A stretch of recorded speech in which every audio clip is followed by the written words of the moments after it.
بسم الله الرحمن الرحيم الحمد لله والصلاة والسلام على رسول الله وعلى آله وصحبه ومن والاه. masu kallonmu da kuma sauraronmu barkanmu da sake haduwa a cikin wannan shiri mai dimbin albarka, shirin da muka matake da suna hikimomin shari'a. Shiri ne wanda hukumar Da'awa Institute karkashin Islamic Education Trust, wato cibiyar yada ilimin addinin musulunci a Najeriya, ta ɗauki nauyin kawo muku domin tunkarar matsalolin da suke tasowa masu muhimmanci a wannan zamani. Ni Hamdani Abdullahi Yusuf, ni ne zan jagoranci gabatar da wannan shirin. Domin tattaunawa a cikin wannan shirin kuma mun gayyato malumanmu domin su ba mu nasu gudunmuwa. A ɗayan ɓangare na ina tare da Malam Aminu Bala daga garin Kano. Malam, barka da zuwa. Assalamu alaikum wa rahmatullahi wa barakatuh. Tare da shi kuma akwai Malam Abu Sufyan daga garin Niger. Malam, barka da zuwa. Assalamu alaikum wa rahmatullah. Masha Allah. Masu kallonmu da kuma sauraronmu, idan ba mu manta ba, a zaurenmu da ya gabata mun tattauna akan gabatarwa na wannan shirin, wato hikimomin shari'a, kuma na tabbata masu kallo da saurare sun amfana kwarai da gaske da abubuwan da muka ji, wanda suna da kishirwa kamar yadda muka bar su a wancan lokacin na wannan shirin domin jin ci gabansa. Ba tare da bata lokaci ba, insha Allah shirin namu za mu dora daga inda muka tsaya a satin da ya gabata. Zan fara a gurguje tare da Malam Aminu Bala Kano. Bayanin da ya gabata, Malam Aminu, an yi bayanai game da shi wannan ilimin da kuma muhimmancinsa, wanda ya fi gaban ananata. Yau kuma abinda muke so mu dan mayar da hankali a kai shine ƙarin wato tunatarwa da tattaunawa game da shi wannan wato fanni na ilimi, wato shari'a intelligence a turance, wanda muka fassara zuwa hikimomin shari'a. Menene shi, domin a ɗan ƙara tuna ma mai sauraro da kuma alaƙar shi da tunani, hankalin ɗan adam, saboda kusan bayanan da suka gabata sun nuna abu ne da sai mutum ya sa zurfin tunani zai iya ganewa. Na'am. Wato kamar yadda bayanai suka gabata a zaman da ya gabata, cewa shi wannan course da ake yi da aka yi masa take da turanci da shari'a intelligence, wanda kuma shi ne aka yi masa take da hikimomin shari'a, ya kunshi ilimai guda uku. To wannan ilimai guda uku idan ka kalle su za ka ga cewa ilimai ne da ɗan adam yake buƙatuwa zuwa gare su, wanda yayin da ya same su kuma ya kware a kansu, ya samu fasaha mai kyau a kai, to za su ba shi dama ya samu wani tunani, wanda wannan tunanin nasa zai taimaka matuƙa gare shi gurin yadda idan ya zai yi magana ko zai ɗora dukkan al'amuransa ya zama ya ɗora su ne akan wato doron shari'a, akan manufofi na shari'a. To kasancewar dole sai mutum ya yi amfani da tunani, domin wa'annan ilimai gabaki ɗayansu idan ka tashi yin bayani a kansu, wani lokacin za ga kana da buƙatuwa ka yi amfani da hankalinka da tunaninka ta yadda bayanan da kake yi ko kuma wannan tunanin shi zai baka dama ka fitar da wasu hukunce-hukunce, ka fitar da wasu masail, ta yadda wannan ne zai baka dama idan ka ɗora abin da ka fitar sai ya zama ka ɗora shi akan doron shari'a, ka ɗora shi akan doron manufofi na shari'a. Wannan shi ne abin da ake kira da shari'a intelligence, ko kuma ka ce hikimomin shari'a. Domin duk abin da aka ce hikima, to kaga mutum sai ya yi amfani da hankalinsa domin ya duba ya ga ina ya dace, ya kuma ya kamata ya dora. Wannan shine. Kuma kamar yadda ka faɗa cewa abubuwan suna da alaka da hankali, suna da bukata da suna da alaka da tunanin ɗan adam. Babu shakka Allah subhanahu wata'ala ya ba wa ɗan adam hankali a matsayin wani abu da zai iya amfani da shi don ma tantance wani addini ne na gaskiya. Shi yasa za ka ga a cikin alkur'ani gurare da yawa Allah maɗaukin sarki yakan yi amfani da cewa inna fi zalika la ayatin liqaumin yatafakkarun, ga waɗanda suke yin amfani da hankalinsu su tunani su duba. Sannan wani lokacin wanda irin wannan ya zo a cikin alkur'ani wajen guri 7 da Allah zai yi amfani da cewa lallai a cikin hakan akwai ayoyi ga waɗanda suke masu tunani, masu hankali, wanda kuma duk irin wannan guraren da suke zuwa za ga cewa Allah ya yi bayanin wasu ayoyinsa ne da suke nuna ƙudurarsa, da suke nuna kaɗaitakarsa, da suke nuna cewa shi ya cancanta bauta masa.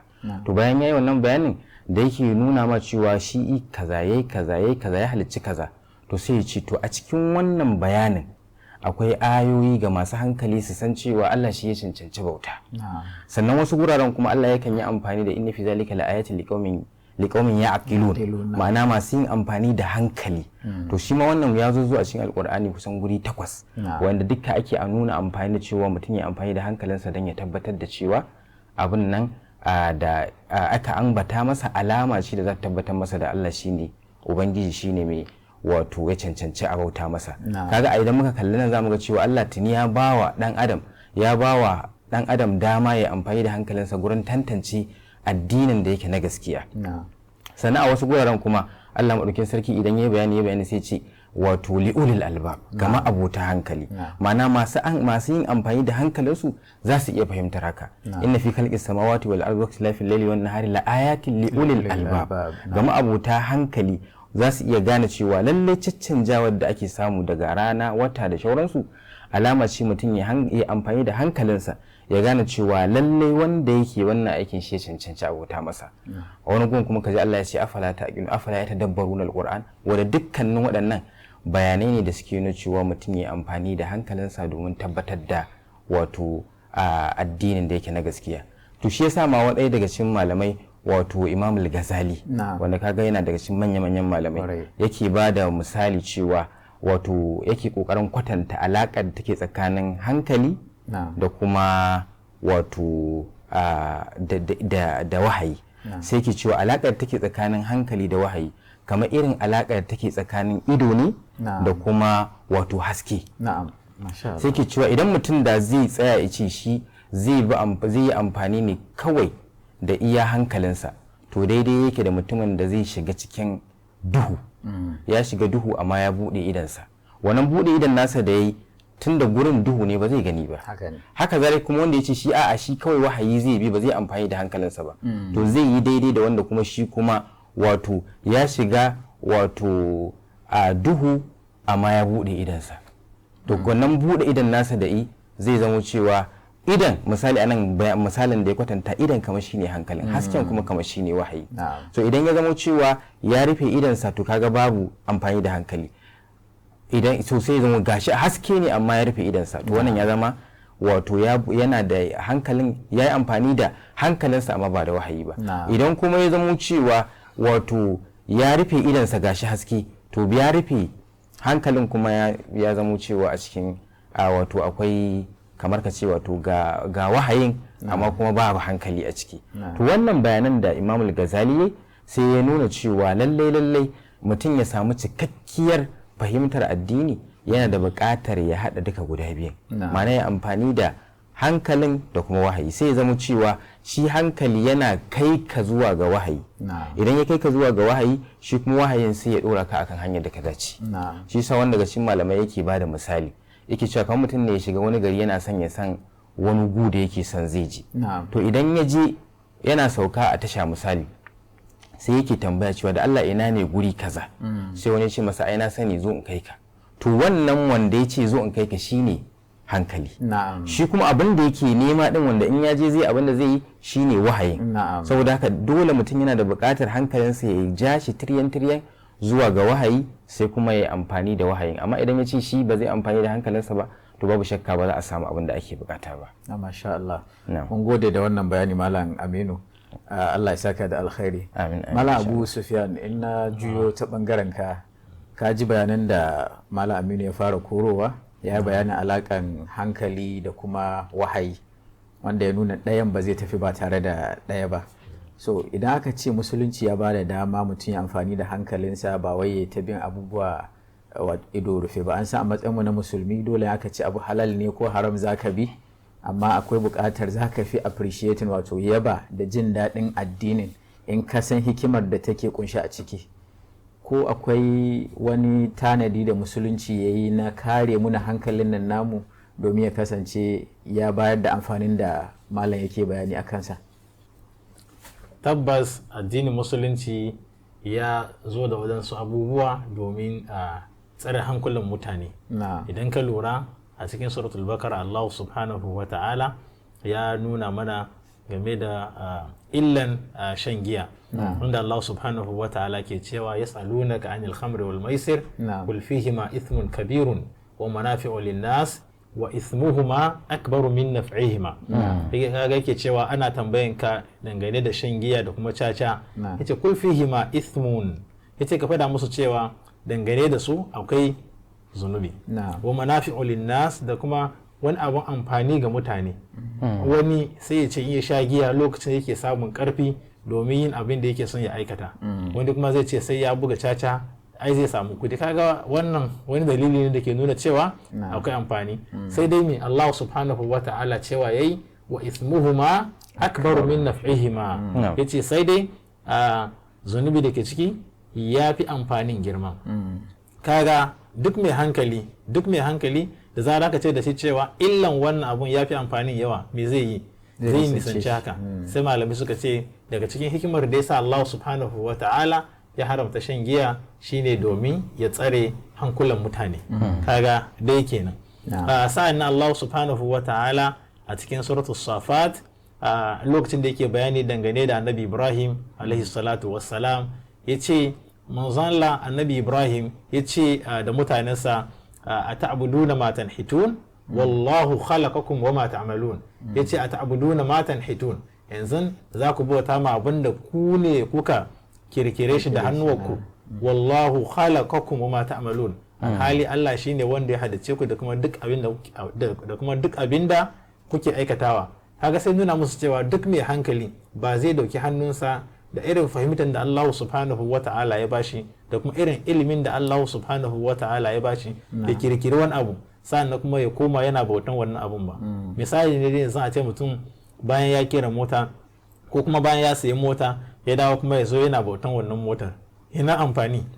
Kaga sai yake nuna cewa hankali abu ne da ke da muhimmanci kwarai da gaske a addinin musulunci. Akan wannan ne yasa malamai suka ce al'aqlu manatu taklif, cewa hankali shine cewa a wajibci hukunce-hukuncen addini an rataya su ne akan hankali. Shi sa da zarar mutum ya rasa hankali dukkan abubuwan da suke wajibai a kansa sukan sauka. Manzo Allah sallallahu alaihi wasallam yace an dauki alkalami dangane da mutane guda uku, daga ciki yake cewa almajnun hatta yufiq, yace mahaukaci har sai ya samu lafiya. Kaga wannan na nuna cewa hankali wani abu ne da ke da muhimmanci kwarai da gaske a addinin musulunci. Don haka duk abin da zai taba hankalin mutum to abu ne da yake ya zama wajibi mutum ya nisance shi. Shi yasa manzo Allah sallallahu alaihi wasallam yace duk abin da ke bugarwa yace to giya ce. Kaga kuma dama giya kowa ya san cewa abu ne da yake haramun. A can baya lokacin da Malam Aminu Bala ke bayani dangane da hikimomin shari'a sai ke cewa wasu lokuta Allah kan zo da aya sai ya ce likomi ya tafakkaruna. Wannan na tuna yana cikin suratul Rum, a lokacin da Allah subhanahu wa ta'ala ke bayani dangane da aure yake cewa min ayatihi an khalaqa lakum min anfusikum azwajan litaskunu ilaiha wa ja'ala bainakum mawaddatan wa rahma inna fi dhalika laayatin liqaumin yatafakkaruna. Hage yake cewa lalle ne daga cikin ayoyinsa da ke nuna cewa tabbas akwai Allah kuma shine wanda ya cancanci abota masa. Yake cewa an khalaqa lakum min anfusikum azwaja, kaga ya halitta muku daga kawunanku, ya halitta muku abubuwan da za ku arawa ta su ne mata. Min anfusikum azwaja litaskunu ilaiha, yace domin ku samu natsuwa zuwa gare su. Wa ja'ala bainakum mawaddatan wa rahma, kuma ya sanya wa ja'ala bainakum mawaddatan wa rahma, kuma ya sanya kauna da kuma rahma a tsakaninku. Inna fi dhalika laayatin liqaumin yatafakkarun, yace lalle ne dangane da haka akwai abun lura ga masu. Inna fi dhalika laayatin, yace lalle ne akwai ayoyi, akwai wadansu alamomi liqaumin yatafakkaruna ga mutane masu tunani.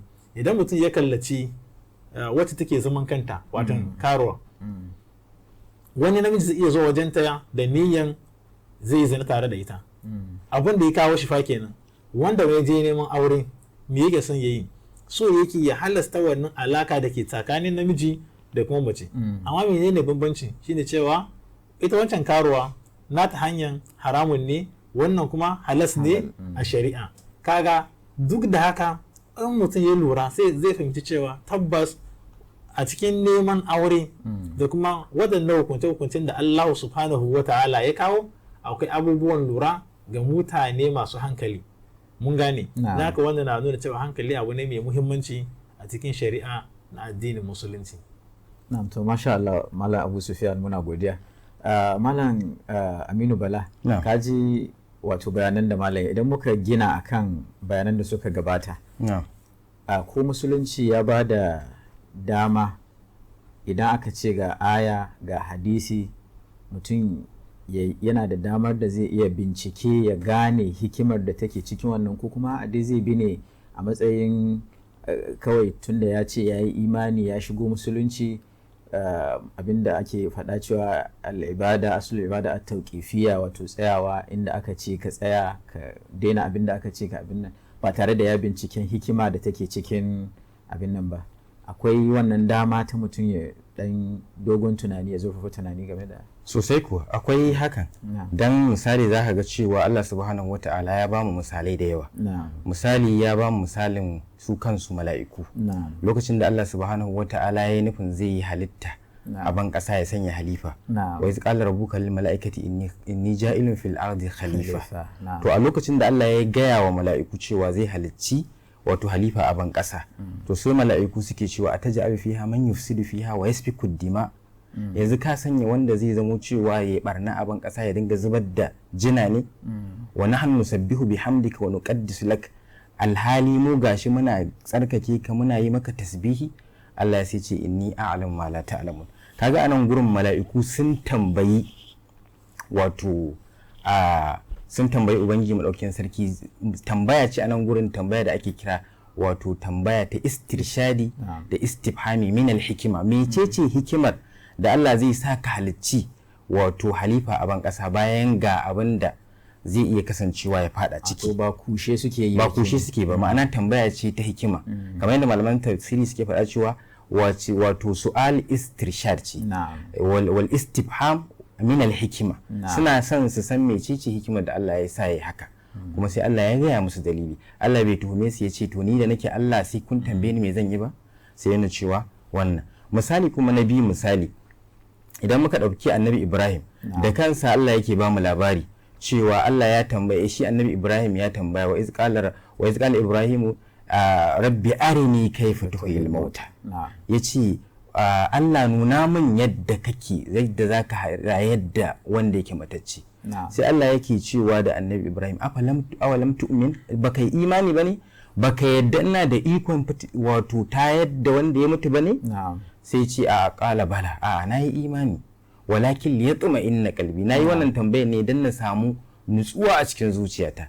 Kaga wannan sai na cewa ashe kenan tunda annabi Ibrahim har yi wannan tambaya na cewa yana son ya san ya Allah zai yi halitta, ya zai halicci wanda ya riga ya mutu, kuma Allah ya bashi amsa. Wannan sai ce ashe idan mutum ya yi tambaya bisa wani abu babu laifi, wannan abin zai iya yiwuwa, musamman tambaya dangane da hikima ko kokarin yin amfani da hankalinsa don ya gano hikima.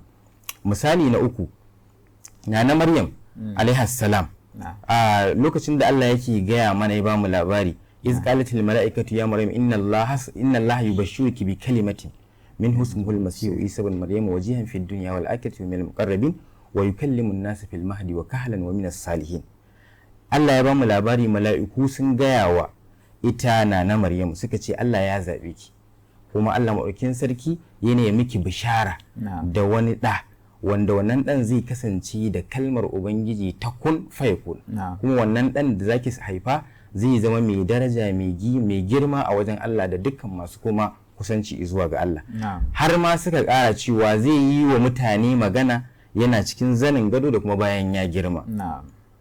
Sai take cewa qalat rabbi anna yakunu li waladun walam yamsasni bashar, yaya za a yi haihuwa bayan ban namiji bai taba ni ba? To wannan tambayar da ta yi, kaga Allah sai yana mata cewa wato mai sauki ne a gurinsa shi haka, ma'ana yana iya halittar ko da babu namijin. To kaga wannan tambayar da ta ita ma ba a nuna cewa dan me za ta tambaya ba, da sai ta sallama a to tambaya, idan an yi tambaya baya zamowa laifi. Sannan a cikin alkur'ani zaka tarar da gurare da yawa wanda Allah madaukakin sarki yake bada misali ko yake ba da bayani game da cewa wato waƙalu waƙalu ɗin nan da za ka gani bayani ne cewa suna neman su ji ne dalili kuma lokacin sukan yi amfani da hankalinsu ne misali waƙalu lan yadkhulul jannata illa man kana hudan aw nasara suka ce ai ba mai shiga aljanna sai wanda yake yahudu ko nasara to wannan maganar da suka faɗa haka da hankalinsu suka faɗa sai Allah ya ce tilka amaniyu wannan zance ne nasu da suke buri a wani gurin Allah maɗaukin sarki yake cewa wato a ƙulka ce musu in kanat lakum ad-darul akhiratu indallahi khalisan min dun nas fatamannaw al-mauta in kuntum sadiqin ma'ana abin da zai nuna anan gurin in har kuna cewa ka ce musu kaga wannan abin da aka ce ka gaya musu da hankali ne ma'ana ana kwatanta bayani da za a yi musu da hankali kamar yadda su ma suka yi magana da hankali so a cikin alkur'ani irin waɗannan suna nan da yawa waɗanda suke nuna cewa wato Allah ya ba da ƙofar yadda mutum zai yi amfani da hankalinsa wurin binkitar a wato hikima ko ya binkici wato wata fa'ida ko kuma ma ya fahimci abin da aka yi umarce shi a kansa ya gane shi ganewa wacce ke cikakkiya wannan abin suna nan da yawa sannan a cikin wato hadisan manzo Allah sallallahu alaihi wasallam akwai irin waɗannan misali annabi sallallahu alaihi wasallam ya bada misali yake cewa wato alqatil wal maqtul fi nar da wanda yayi kisa da wanda aka shi duka sa su shiga wuta sahabbai sai suka ce a'a ta yaya zai yi wanda mun dai gane wanda ya kisa ga dalilin shiga wutarsa saboda ya yi kisa to ta yaya kuma balil maqtul me yasa shi wanda yayi aka kashe kuma zai shiga wuta sai manzo Allah yake cewa li annahu kana harisan alhaqati sahibi saboda ya riga yayi niyya ya kudirce shi ma zai kashe dan uwansa to wannan tambayar da suka yi tambaya ce ta istirshadi na hikima na dalili na illa da yasa aka fita aka bashi wancan hukunci kuma annabi yayi bayani kuma suka fahimta saboda haka musulunci ya buɗe ƙofa ta cewa mutum ya yi amfani da hankalinsa ya duba ya ga cewa shin wannan abin da ake kawo masa ko aka ɗora gare shi zai iya binkitawa ya gane hikima idan ya binkita ya gane hikima alhamdulillah in bai gane ba ya iya tambayar wanda zai iya gaya masa kuma in ya gaya masa ya amfani da ita wato Malaminu ban katsi hanzarinka ba na'am irin kalmar da Hausa ke amfani da ita suna cewa shari'a sabanin wato hankali na tuna wani hadisi na Annabi sallallahu alaihi wasallam wanda kila shi ma zaka iya dan faɗaɗa mana bayani akan shi inda Annabi ke gaya masa habbai cewa unsur akhaka zaliman aw mazluman ya dan saba da abinda aka saba da shi sai suka yi tambaya kuma saboda abinda suke gani a nan gurin tunda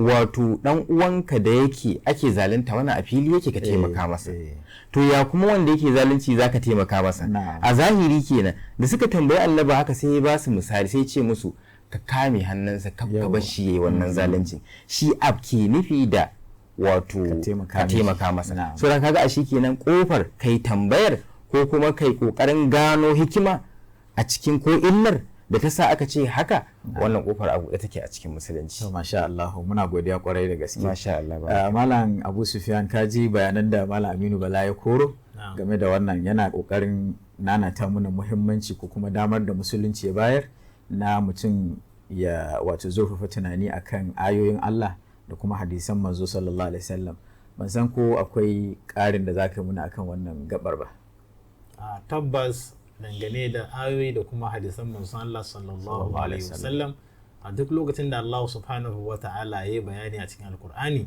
tabbas zaka lura cewa abu ne da koda da hankali ne mutum ya gwada zai fahimci cewa abu ne da yake ya dace da hankali don haka ne malamai ke cewa shari'a ta addinin musulunci shari'a ce da ta dace da kowane zamani da kuma kowane yanayi shi yasa an ka duba addinin musulunci ko menene aka samu a yau za a iya tambayan malamai cewa menene dalili akan wannan abu shin halas ne ko kwa ba halas bane haramun ne ko kwa makruhi za a iya tambayan malamai kuma idan aka tambaye su za su yi amfani da kwakwalwarsu su auna illan wannan abun da yake dama shari'a ta zo da ka'ida kan lura da sun da na kawo aya dangane da shan giya sai Allah subhanahu wa ta'ala ke cewa sharri da ke cikin shan giya ya fi amfanin yawa daga nan ne malamai suka ce duk abin da yake sharri ne tsinta to shari'a ta haramta kuma duk abin da yake alheri ne tinsa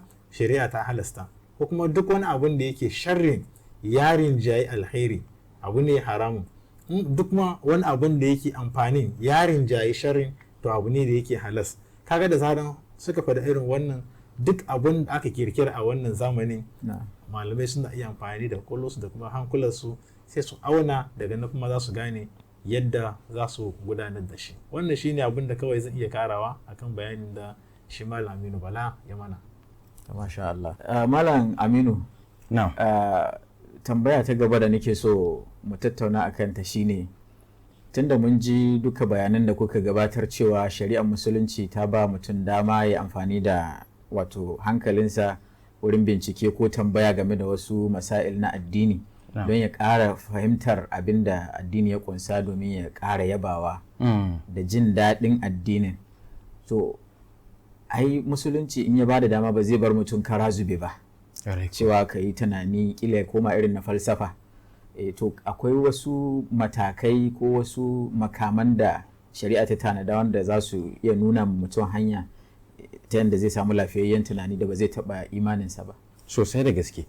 Wato da farko kamar ita shari'a tana da masadir ko ka ci maɓuɓɓuga ko tushe, wanda akwai sun zaka iya kasa su gida biyu, akwai primary ko ka ce wanda su ne asali na farko, su ne suka kunshi Qur'ani da sunnar manzon Allah sallallahu alaihi wasallam. Bayan su akwai kuma abin da ya shafi wato ijma'i da qiyasi da istishab, istihsan, abin da ya shafi maslaha da shauransu, saddu zari'a da shauransu, duk wayannan suna cikin masadir ko bubbugar wato hanyoyin da ake tabbatar da shari'a.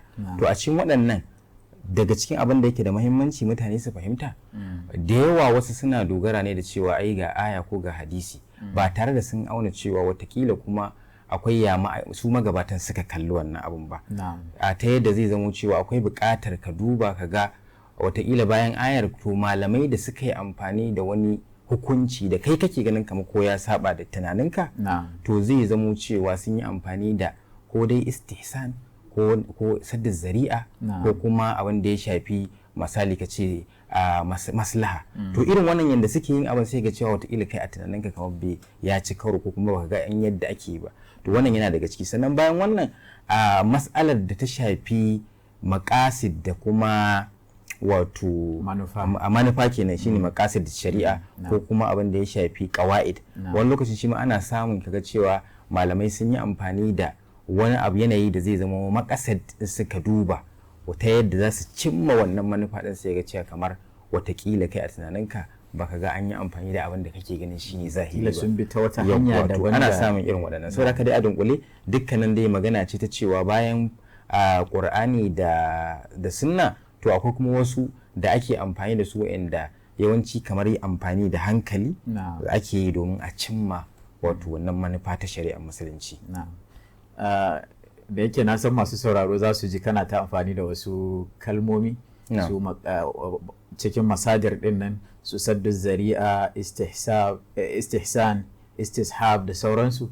Allah da masu sauraro idan kuka bi mu sannu a hankali za ku ji wato fayyataccen bayani game da duk waɗannan kalmomi da malam ya amfani da su insha Allah. A gurguje ina dawo gare ka malam Abu Sufyan, tun farko mun bayani cewa wannan course da muke gabatarwa na hikimomin shari'a da Awa Institute Islamic Education Trust ne suka yi wannan tunanin, suka ma rubuta wannan littafin da muke tattauna a cikinsa. A takaicen takaitawa ko za mu iya samun tarihi na su waɗannan marubutan ko kuma wanda suka assasa wannan kungiyar ta yada addinin musulunci? Tabbas Dawa Institute wata cibiya ce da ke karkashin Islamic Education Trust.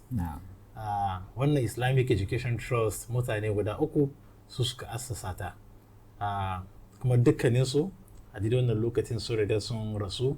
Muna roƙon Allah ya gafarta musu kurakuransu ya kuma shigar da su gida ta aljanna. A ciki akwai shi Alhaji Ahmad Lemu, akwai kuma matarsa Malama Aisha, sa'annan kuma akwai Alhaji Sani Ashafa. Su uku su suka hadu suka assasa wannan ma'aikata ta Islamic Education Trust da ke garin Mina. a lokacin da suka assasa ta a lokacin suna garin Sokoto, daga baya kuma suka dawo a Mina. Sa'annan kuma wannan ma'aikata tana da wata cibiya mai suna Dawa Institute. Wannan Dawa Institute tana da wani bangare wanda ke nazari dangane da abubuwa na addinin musulunci, sukan kira shi da turanci research unit. Wannan research unit su ne suka zauna, wannan unit ne ta zauna ta rubuta wannan littafin bayan ta yi nazari dangane da irin matsaloli da musulmi suke fama da shi na wajen mu'amala da fahimtar malamai a lokacin da kuma yadda za su mu'amalanci juna a lokacin da wani ya ce abu kaza makaruhi ne, wannan ya ce abu kaza haramun ne, wannan ya ce ga kaza. Misali ne za a ce wasu abin Abu Hanifa ya ce salloli guda 6 su ne wajibai. A Maliki, Shafi'i da sauransu sai su ce 5 ne. Menene dalilin da ya sa wancan ya ce 6, menene dalilin da ya sa wanda ya ce 5? Domin a zauna lafiya sai suka ga ya dace su rubuta wani littafi da zai karantar da mutane yadda za su mu'amalanci waɗannan ra'ayoyin malamai, wannan kuma shine takaicin takaitawa dangane da wannan littafi na Sharia Intelligence wanda Dawa Institute Islamic Education Trust ta rubuta. Na'am, to masha Allah, Allah ya saka da mafificin alkhairi. Masu kallon mu da kuma sauraren mu, kun ji takaitaccen tarihin wannan cibiya wadda ta dauki nauyin fitowa da wannan shiri mai albarka. Abinda zamu iya tunawa a karkashin wannan shine fadar Annabi sallallahu alaihi wasallam, idza mata ibnu adama in qata amaluhu illa min 3. Wato in dan adam ya bar duniya ya rasu, kamar yadda muka ji su sun bar duniya sun rasu kenan akan wannan tafarki na addinin musulunci, muna kyautata musu zato, muna roƙon Allah ya gafarta musu, cewa dukkanin ayyukan dan adam za su yanke in banda abubuwa guda 3 daga cikin su wanda Annabi ya faɗa akwai ilimi mai amfani wanda ya bari ake amfanuwa da shi. Muna ƙara godiya ga Allah maɗaukakin sarki da ya ƙaddare wannan cibiyar ta kawo har wannan lokaci. Ina kyautata zato in bai kuskure Malam Abu Sufyan, wannan Islamic Education Trust ta yi kusan shekara 52 ko da 3 ne ko? Sama da shekaru 50. Sama da shekaru 50 dai a takaice kenan. Don haka wannan yana ƙara fitar muna da cewa in Allah ya yarda a babi na kyautata zato akwai ikhlasi cikin ayyukansu. Allah ya gafarta musu, ya saka musu da mafificin alkhairi. Malam Aminu Bala da Malam Abu Sufyan, muna godiya kwarai da gaske akan wannan lokacin ku da kuka bamu, tare da fatar wani lokacin ma idan muka sake gayyatan ku za ku halarta domin ci gaba da tattaunawa a wannan course din insha Allah. Masu kallon mu da saurare, a duka iya abin da zamu iya dauka kenan cikin wannan shirin, sai kuma wani lokacin idan Allah madaukakin sarki ya kai mu. A madadin ni kaina da na jagoranci akalar wannan shiri, Hamdani Abdullahi Yusuf, da kuma sauran dukkanin wanda suka taimaka wurin ganin wannan shirin ya zo muku, nake cewa da ku assalamu alaikum wa rahmatullahi wa barakatuh.